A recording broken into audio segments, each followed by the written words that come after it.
Hello guys, welcome back to my channel. तो आज हम अंडर द ग्रीन लाइट के नेक्स्ट पार्ट को स्टार्ट करने वाले हैं। जिन मैथ्यू को हार्श बातें सुनाने के बाद मुंह मोड़कर सो चुका था, लेकिन मैथ्यू तो अभी भी वहां बैठा दुखी मन से उसे देख रहा था कि मेरी लाइफ हमेशा से ही शांत रही है, लेकिन जब मैं तुमसे मिला था तो सब कुछ ही चेंज हो गया। इसके बाद हम दोबारा से पास का सीन देखते हैं, जहाँ पर एक टीचर मैथ्यू को पकड़कर काफी प्यार से रैबिट के बारे में पूछ रही थी कि मैथ्यू, क्या सच में ये तुमने किया है? पर छोटा मैथ्यू तो उसे कोई भी आंसर नहीं कर पाता और वहां से जाते जिन और प्रीस को देखने लगता है। प्रीस जिन को पकड़कर कहीं ले जा रहा था, जाते हुए वो पीछे मुड़कर मैथ्यू की तरफ देखता है और स्माइल करते हुए अपने फेस पर फिंगर रखकर उसे चुप रहने का इशारा करता है कि कुछ भी मत बोलना। उसी तरफ जब टीचर को कोई भी आंसर नहीं मिलता तो वो मैथ्यू को बुलाने लगती है, लेकिन मैथ्यू उसे कुछ भी नहीं बोलता, बस चुपचाप अपने आईज नीचे करके वहाँ खड़ा रहता है कि हर किसी को यही लगा था कि मैंने रैबिट को मारा है। एक्चुअली वो होप कर रहे थे कि ये मैं हूँ, क्योंकि किसी न किसी को तो ब्लेम लेना ही था। इसके बाद हम हॉस्पिटल का सीन देखते हैं, जहाँ पर एक पर्सन डॉक्टर को मैथ्यू के बारे में बता रहा था। पूरे एक मंथ से इसने एक भी वर्ड नहीं बोला और ना ही ये हमारी तरफ देखता है। अपने बच्चों के साथ खेलने में भी इसे काफ़ी मुश्किल होती है और वो तो इसे बुली भी करने लगे हैं। जिस पर डॉक्टर मैथ्यू की रिपोर्ट चेक करते हुए बोलता है, मुझे लगता है कि मैथ्यू इस वजह से बात नहीं कर रहा क्योंकि अपनी फैमिली को लूज करने की वजह से उसे ट्रॉमा लगा है, जिस वजह से उसे अपने आसपास मौजूद लोगों के इमोशन और अपने इमोशन समझने में डिफिकल्टी हो रही है और वो ठीक से रिस्पॉन्ड नहीं कर पा रहा। इसी वजह से दूसरे मैथ्यू जैसे बच्चों को मिसअंडरस्टैंड करने लगते हैं, क्योंकि वो भी उसके रिएक्शंस को ठीक से समझ नहीं पाते। इन रिपोर्ट से तो उसके वायलेंट और एंटी सोशल होने के बारे में नहीं पता चल सकता, लेकिन ऑर्फनेज में होने वाले रैपिड इंसिडेंट के बाद हमें उसे अपनी ऑब्जर्वेशन में रखना होगा। दूसरी तरफ हम छोटे मैथ्यू को देखते हैं, जिसे कि कुछ बच्चे बुरी तरह से पीट रहे थे, लेकिन मैथ्यू तो उन्हें रेजिस्ट करने के बजाय चुपचाप बस मार खाता जा रहा था। एक बच्चा उसे मारते हुए चलाकर बोलता है, इस तरह के वियर्ड पर्सन बड़े होकर मर्डरर बनते हैं, ऐसा होने से पहले ही हमें इसे मार डालना चाहिए। क्या पता ये हमारे सोने के बाद हमें मारने का ट्राई करे। मैं हमेशा से ही दूसरों से डिफरेंट था, इसी वजह से वो मुझे नफरत करने लगे थे, लेकिन वो मेरे बारे में कुछ भी बोल ले, मुझे इससे कोई फर्क नहीं पड़ता। मैंने बस उन्हें इग्नोर किया, लेकिन जो चीज़ मुझे असल में परेशान कर रही थी वो था सारा दिन जिनको ना देख पाना। ये पहली बार नहीं था, वो अक्सर ही चैपल से गायब हो जाता और फिर बिना किसी के नोटिस किए चुपचाप वापस भी आ जाता। उस दिन वो सारी रात बाहर रहा और सुबह होने से कुछ घंटे पहले ही चैपल वापस आया था। हम देखते हैं मैथ्यू तो उस टाइम बाहर बैठा ड्राइंग करते हुए जिनके आने का ही वेट कर रहा था। जिन मैथ्यू को देखकर बोलता है, हे पोटैटो किड, मैंने तुम्हें बोला था ना कि इतनी रात तक मत जागा करो, तुम तो कभी मेरी बात सुनते ही नहीं। ये बोलते हुए वो मैथ्यू के पास बेंच पर जाकर बैठ जाता है। बैठते हुए भी उसे काफ़ी ज़्यादा पेन होती है। ऐसा लग रहा था कि किसी ने काफ़ी बुरी तरह से उसे मारा है। जिसे ऐसे पेन में देखकर मैथ्यू को सोचते हुए बोलता है, क्या तुम्हें पेन हो रही है? जिसे सुनकर जिन थोड़ा चौंक जाता है और अपने फेस को वाइप करते हुए उसे बोलता है, उस तरह का ओल्ड मैन आखिर मुझे कैसे हर्ट कर सकता है? वेट, मुझे तो लगा था कि तुम बोल नहीं सकते। ये बोलते हुए जिन कितना डम्प लग रहा था। आखिर चैपल में क्या हुआ है जिस वजह से इसके कलरफुल आईज और ब्यूटीफुल स्किन दोनों ही फीके पड़ चुके हैं? तुम तो बहुत स्ट्रोंग हो ना, तो तुम वहाँ चुपचाप बैठे मार क्यों खाते रहे? मैथ्यू जिन से पूछता है, तुम उसे अपने साथ ऐसा करने कैसे दे सकते हो? इसके इस क्वेश्चन पर जिन उसकी तरफ देखने लगता है और फिर साथ ही अपना फेस दूसरी तरफ मोड़ते हुए बोलता है, क्योंकि अगर मैं भाग गया तो वो किसी और को मारेगा, इसी वजह से मैंने खुद ही मार खाई है। वैसे भी मुझे इतना हर्ट नहीं हो रहा और अब मैं ज़्यादा देर तक यहाँ पर नहीं रहने वाला, मैं जल्द ही यहाँ से चला जाऊँगा। ये वो ऑर्फनेज के बाहर लगी फेंसेस को देखते हुए बोल रहा था। उस टाइम जिनके एक्सप्रेशन से तो ऐसा ही लग रहा था कि जैसे ही उसे एक भी चांस मिला तो वो फौरन यहाँ से गायब हो जाएगा। इतने में जिन मैथ्यू के फेस को नोटिस करता है और वरीड होते हुए उसे पूछने लगता है कि तुम्हारे साथ क्या हुआ? उन्होंने तो तुम्हारे पूरे फेस का बुरा हाल कर दिया है, क्या ये हर्ट कर रहा है? जिस पर मैथ्यू उसे रिप्लाई करने की बजाय बस नाम अपना सर हिला देता है, जिसे देखकर जिन दोबारा से पूछता है, तो उस रैबिट के बारे में बताओ। जिस पर मैथ्यू सैड होते हुए सोचने लगता है, कहीं ये मुझसे ये तो नहीं पूछने वाला कि मैंने रैबिट को क्यों मारा है? पता नहीं क्यों, लेकिन ये एक लौता पर्सन है जिसे मैं अपनी पूरी बात एक्सप्लेन करना चाहता हूँ। इसे ऐसा सोचता देखकर जिन बोलता है, मैं जानता हूँ कि तुमने ऐसा नहीं किया। जिन की ये बात सुनकर मैं तो काफी ज्यादा चौंक जाता है और हैरान होते हुए उसकी तरफ देखने लगता है। पर जिन बड़ी सी स्माइल करते हुए बोलता है, मैं जानता हूँ कि तुम्हें वो रैबिट कितना अच्छा लगता था, यहाँ तक कि तुम हर रात खुद को मिट्टी से गंदा करते थे ताकि तुम अपने लिए भी एक बना सको। बातों को सोचते हुए मैथ्यू जिनकी उसी बात को याद करता है जब जिन ने स्मोक करते हुए मैथ्यू से बोला था कि आखिर तुम मेरे बारे में जानते ही क्या हो। जिस पर मैथ्यू सोचने लगता है, तुम वो पर्सन थे जिसने मेरी तरफ अपना हाथ बढ़ाने से पहले बिल्कुल भी हेजिटेट नहीं किया था। तुमने खुद को यहाँ तक लाने के लिए फोर्सफुली कुछ ऐसे डिसीजंस लिए हैं, लेकिन तुम ऐसे पर्सन हो जिस पर हर कोई डिपेंड कर सकता है। तुम ही वो एक लौते पर्सन हो जो कि आज तक मुझे ठीक से समझ पाया है। शायद मैं ये कभी भी नहीं जान पाऊंगा कि तुम आज तक किस तरह की जिंदगी जीते आए हो। शायद जो पर्सन मेरी यादों में है वो इस टाइम कहीं खो चुका है। पता नहीं कि तुम्हें पास के बारे में कुछ याद है या नहीं, लेकिन अगर मेरी प्रीशियस मेमोरीज तुम्हारे लिए ऐसी हैं जिन्हें तुम भूलना चाहते हो, तो मैं भी यही चाहूँगा कि तुम कभी भी उन्हें याद ना कर पाओ। ये सोचते हुए वो जिनके फेस के बिल्कुल पास जाकर दुखी मन से बोलता है, क्योंकि मैं डर रहा हूँ कहीं तुम ये ना बोलो कि तुम्हें उन मेमोरी से कोई फर्क नहीं पड़ता।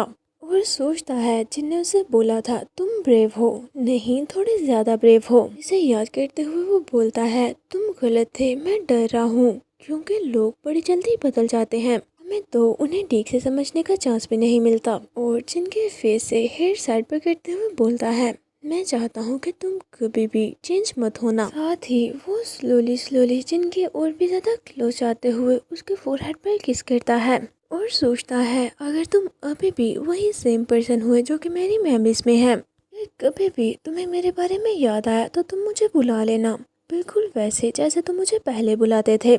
इसके बाद हम नेक्स्ट मॉर्निंग का सीन देखते हैं। जैसे ही जिन नींद से उठा था तो वो फौरन ही अपनी साइड पर मैथ्यू को देखने लगता है, लेकिन वहाँ पर तो कोई भी नहीं था, जिस पर वो थोड़ा चौंक जाता है। लेकिन इतने में मैथ्यू उसके सामने आते हुए बोलता है, फाइनली तुम उठ ही गए। जिस पर जिन उसे पूरी तरह से ड्रेसअप होता देखकर बोलता है, तुम इतनी जल्दी जल्दी कहाँ जाने का सोच रहे हो। मैथ्यू अपना कोट पहनकर वहाँ से जाते हुए रिप्लाई करता है, मेरा पर्सनल काम है। जिस पर जिन जल्दी से उठते हुए पूछता है, क्या स्कूल में जाने से पहले तुम्हें कुछ खा लेना चाहिए, उसके बाद मैं तुम्हें वहाँ पर ड्रॉप कर दूंगा। इस पर मैथ्यू से मना कर देता है कि नहीं, मैं ऐसे ही जा सकता हूँ, मुझे बहुत सी असाइनमेंट्स करनी है और साथ साथ कंस्ट्रक्शन साइट पर भी थोड़ा सा काम है। जिसके ऐसा करने पर जिन तो मुंह बनाते हुए सोचने लगता है, जिद्दी लड़का, इस जैसे लोग सबसे बदतर होते हैं। उससे पूछता है, क्या सच में तुम्हें अपने स्कूल में मजा आता है और क्या कभी किसी ने तुम्हें अपना पार्टनर चूज भी किया है। जिस पर मैथ्यू जाते हुए रिप्लाई करता है,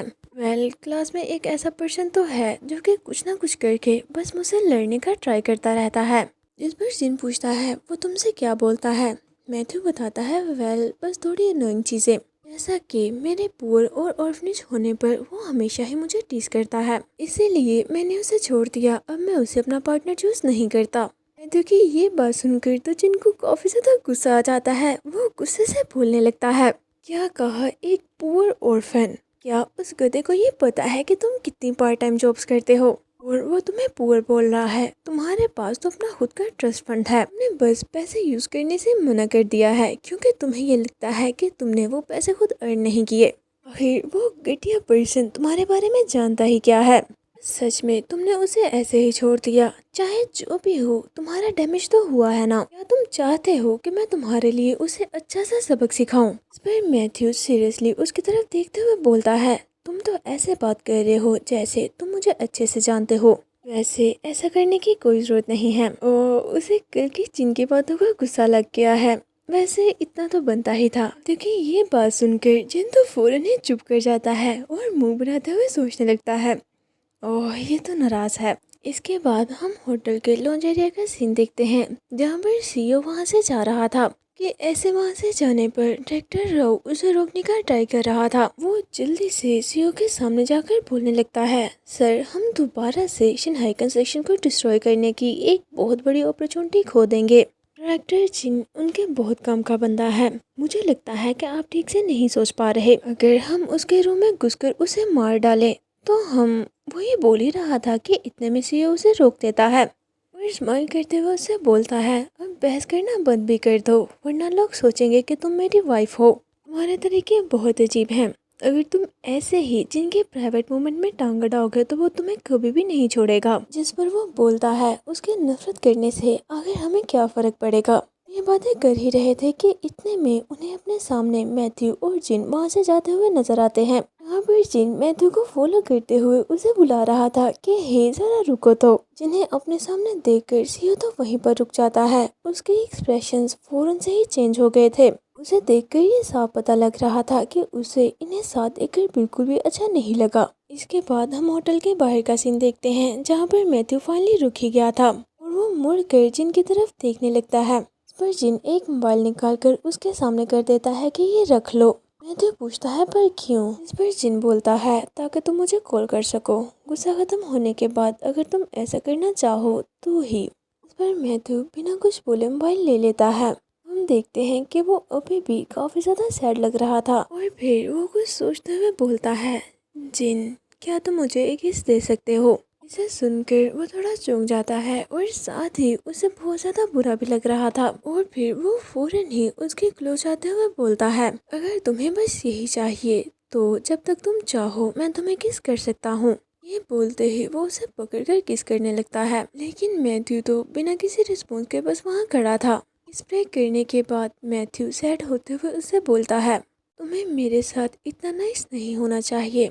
इस टाइम मैं बस यही सोच रहा हूँ। मैथ्यू ने ऐसा इसलिए बोला था क्योंकि रात को जिन ने बातें सुनाने के बाद उसे बोला था, इस टाइम तुम यही सोच रहे होगे ना कि तुम मुझसे नफरत करते हो, तुम्हें मुझे लाइक नहीं करना चाहिए। मैथ्यू का रिप्लाई सुनकर जिन और भी ज्यादा चौंक जाता है। ये बोलकर फौरन ही मैथ्यू वहाँ से मुड़कर जाने लगा था।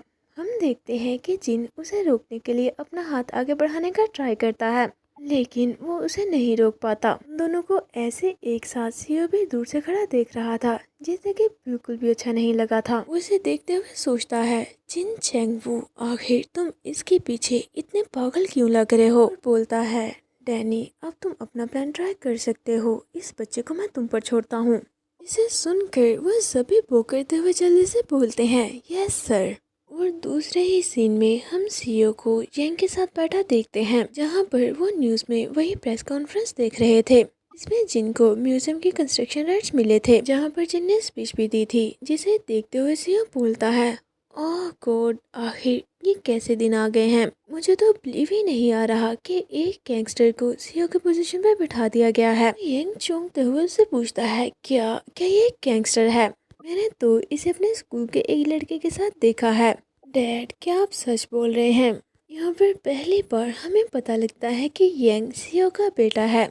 इस पर वो स्माइल करते हुए बोलता है, हाँ ये हमारी फील्ड में बहुत बदनाम है। ये शिन्हाई फैमिली के सभी मामलात को संभालता है। ये पिल सेल करते हुए पकड़ा गया था और मैंने खुद इसे जेल में भेजा है।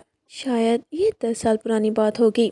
जिसे सुनकर तो यांग स्माइल करते हुए सोचने लगता है, तो इसी वजह से वो इतना ज़्यादा कॉन्फिडेंट एक्ट कर रहा था। के बाद हम मैथ्यू को देखते हैं, जो कि इस टाइम स्कूल में था और जिनका दिया हुआ मोबाइल पकड़कर काफ़ी गौर से कुछ सोच रहा था कि जिनने बोला था, जब तुम्हारा गुस्सा ख़त्म हो जाए तो मुझे कॉल कर लेना अगर तुम चाहो तो। और सोचने लगता है, तुम अच्छे से जानते थे जो वर्ड्स तुमने बोले उनकी वजह से मैं तुम्हें कॉल नहीं करूँगा। ये सोचकर वो मोबाइल पॉकेट में रखता है और वहाँ से जाने लगा था।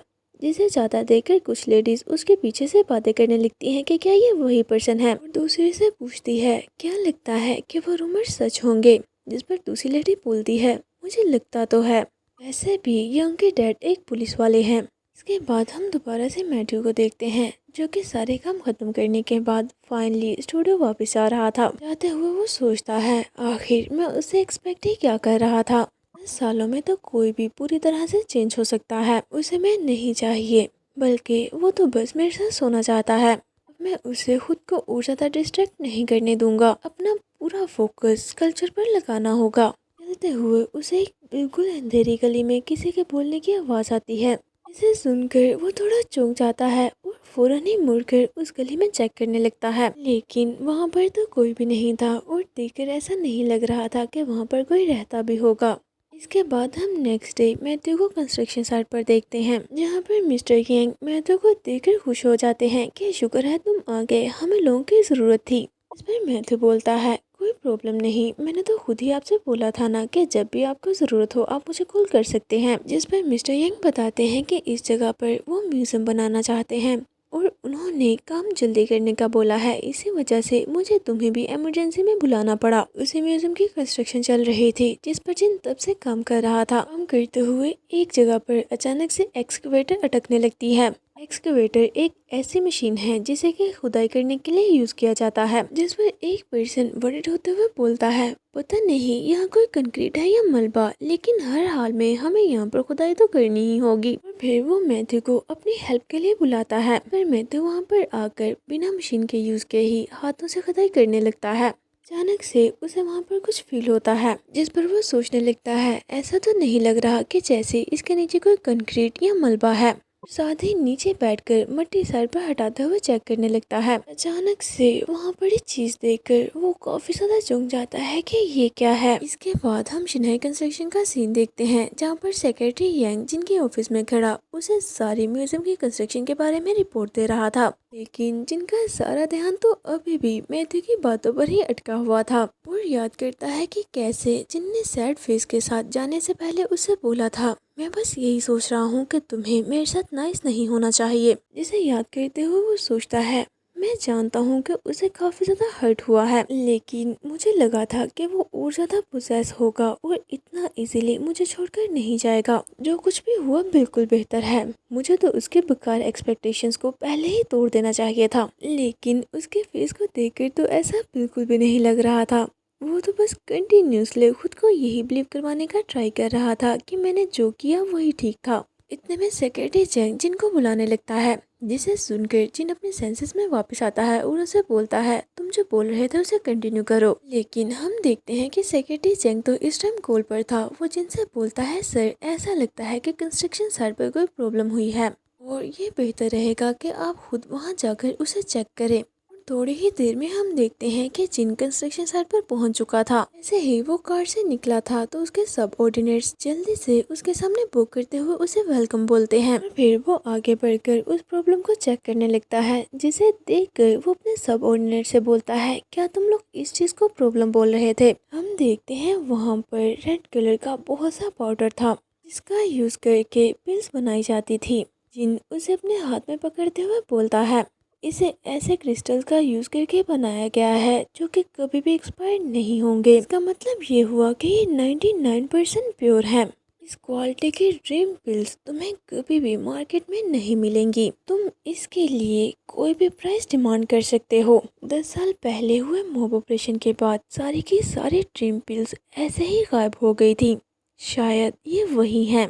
सीओ की वही बात याद करता है जब उसने जिनसे बोला था कि सिर्फ उस लैंड को हासिल करके तुम अपने सारे ड्रीम्स, डिजायर और भी बहुत कुछ पूरा कर सकते हो। और बड़ी सी स्माइल करके बोलता है प्रेजेंट में इस चीज की market price almost 90 billion dollar से भी ज्यादा है। हम देखते हैं वहाँ पर एक आध बॉक्स नहीं बल्कि एक पूरा अंडरग्राउंड गोदाम था जो कि पूरे का पूरा पिल्स के कंटेनर के साथ पड़ा हुआ था। जिसे देखते हुए जिन सोचता है तो ये वही खजाना है जिसके बारे में सभी तब से बातें कर रहे थे। इतने में युम्बल जिनसे पूछता है सर क्या आप चाहते हैं कि हम सब आपके लिए इसे हैंडल करें।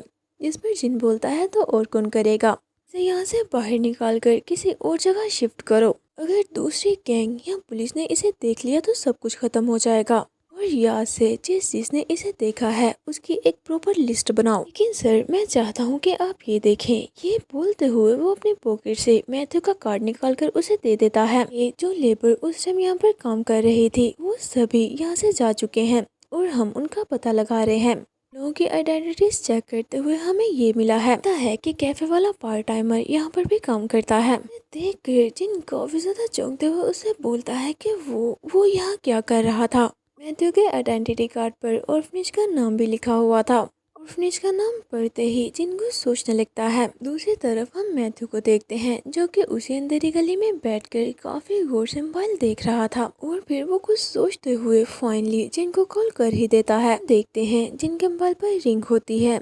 जैसे ही उसने कॉल पिक की थी तो दूसरी तरफ से कोई बोलता है मैं श्योर हूँ कि अभी तक तुमने वो कार्ड ओपन कर ही लिया होगा। हम देखते हैं दूसरी तरफ तो डायरेक्टर डैनी था जो कि उससे बोलता है, डायरेक्टर जिन तुम तो काफी खुश हो गए ना। एक जंगी कभी भी ऐसी चीज मिलने का ड्रीम भी नहीं देख सकता।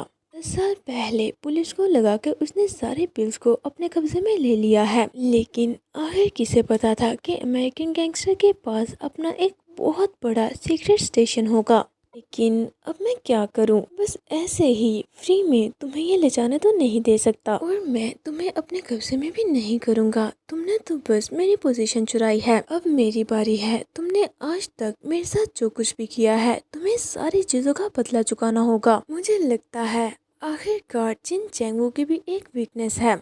चलो देखते हैं क्या वाकई ये बात सच भी है। मैं बस तुम्हें ये बताना चाह रहा हूँ कि मैं तुम्हें नहीं बल्कि तुम्हारे लिटिल बॉयफ्रेंड को किडनैप करूँगा, और मैं अच्छे से याद रखूँगा कि तुम्हें उसका एक छोटा सा टुकड़ा भी ना मिल पाए। इसे सुनकर जिन थोड़ा चौंक जाता है कि तुम ये क्या बोल रहे हो। दूसरी तरफ हम मैथ्यू को देखते हैं जो कि इस टाइम जिनको कॉल कर रहा था, लेकिन नंबर बिजी होने की वजह से कॉल कनेक्ट नहीं होती। इस पर वो बोलता है, आखिर तुमने मुझे ये नंबर दिया है क्यों, अगर तुम इसे पिक नहीं करने वाले। इतने में वहाँ पर कोई आ जाता है जिसने अपने हाथ में एक स्टील का रॉड पकड़ रखा था। यहीं पर ये सीन कट हो जाता है। हम डायरेक्टर डैनी को देखते हैं जो कि जिनको बोल रहा था कि तुम में तो थोड़ा सा भी रहम नहीं है। आखिर तुमने एक नॉर्मल सिटीजन को अपने साथ रखकर उसकी लाइफ क्यों बर्बाद कर दी। मैं मैथ्यू राइनर की बात कर रहा हूँ। वो सच में एक बहुत अच्छा स्टूडेंट था। गाइस, आपको क्या लगता है, क्या सच में उसने मैथ्यू को मार डाला है, जिसकी वजह से उसने ऐसा बोला कि वो एक अच्छा स्टूडेंट था। डायरेक्टर डैनी की ये बात सुनकर तो जिन काफी ज्यादा शॉक हो जाता है, और इस टाइम उसे इतना ज्यादा गुस्सा आ रहा था कि गुस्से की वजह से उसका पूरे का पूरा फेस रेड हो चुका था। लेकिन वो तो अपनी बात कंटिन्यू करते हुए बोलता है, मुझे उस बच्चे के लिए बहुत बुरा लग रहा है, लेकिन आई गेस पहले तुम्हें उसे खोना होगा ताकि तुम ये समझ सको कि वो तुम्हारे लिए कितना ज्यादा प्रीशियस था। फिर हम उसी गली का सीन देखते हैं जहाँ पर एक पर्सन रोड लेकर एंटर हुआ था, जिसे देखकर जिन जल्दी से चौंकते हुए खड़ा होता है। लेकिन इतने में हमें एक जोरदार हिट की आवाज सुनाई देती है। तो इसी सीन के साथ आज का ये चैप्टर यहीं पर एंड होता है। अगर आपको ये वीडियो अच्छी लगी हो तो प्लीज़ इसे लाइक ज़रूर करें, और साथ ही साथ मेरे चैनल फन एक्सप्लेनेशन को सब्सक्राइब भी कर दें। तो चलिए मिलते हैं आपसे नेक्स्ट वीडियो में। Until next video, take care of yourself and bye bye.